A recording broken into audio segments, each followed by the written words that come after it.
السلام علیکم ورحمۃ اللہ وبرکاتہ۔ ناظرین، امید ہے آپ سب خیریت سے ہوں گے۔ آج ایک اور میٹھی میٹھی اور پیاری پیاری آپ کو حدیث سنانے جا رہا ہوں۔ بری صحبت کی مذمت۔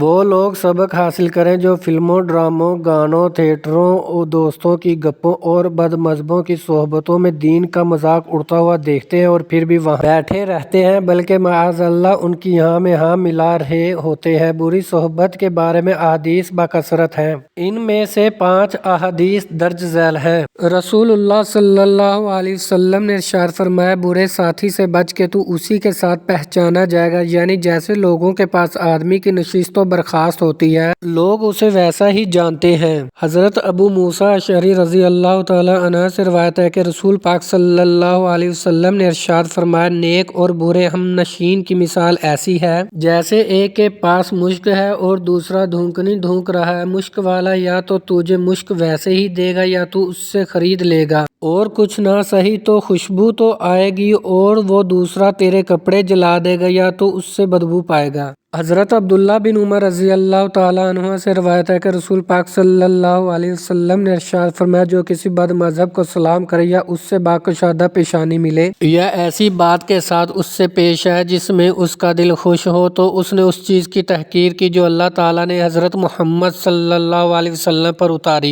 حضرت ابو ہریرہ رضی اللہ تعالی عنہ سے روایت ہے کہ رحمت عالم حضرت محمد صلی اللہ علیہ وسلم نے ارشاد فرمایا، تم ان سے دور رہو اور وہ تم سے دور رہیں، کہیں وہ تمہیں گمراہ نہ کر دے اور فتنے میں نہ ڈال دے۔ حضرت ابو ہریرہ رضی اللہ تعالی عنہ سے روایت ہے کہ رسول پاک صلی اللہ علیہ وسلم کا فرمان عالی شان ہے، آدمی اپنے دوست کے دین پر ہوتا ہے، لہٰذا تم میں سے ہر ایک کو چاہیے کہ وہ دیکھے کس سے دوستی کر رہا ہے۔ مولانا مانوی فرماتے ہیں کہ صحبت صالح ترا صالح کند، صحبت طالح ترا طالح کند، یعنی اچھے آدمی کی صحبت تجھے اچھا کر دے گی اور برے آدمی کی صحبت تجھے برا بنا دے گی۔ پیارے آقا دو جہاں حضرت محمد صلی اللہ علیہ وسلم کی پیاری پیاری اور میٹھی میٹھی باتیں سننے کے لیے ہمارے چینل کو سبسکرائب کریں اور نیکیاں کمائیں۔ Please subscribe my channel, watch video and share.